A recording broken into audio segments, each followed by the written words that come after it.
கொடுத்தாண்டா.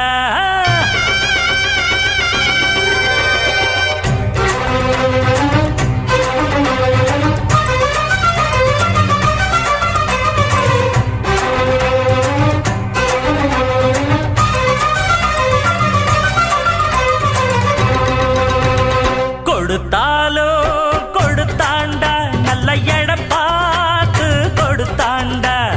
கொடுப்பாண்டா இன்னும் கொடுப்பாண்டா, எவரானாலும் கொடுப்பாண்டா. ஊரில் ஊழல்களை செய்வோருக்கு ஒன்ன பத்தாக சொல்வோருக்கு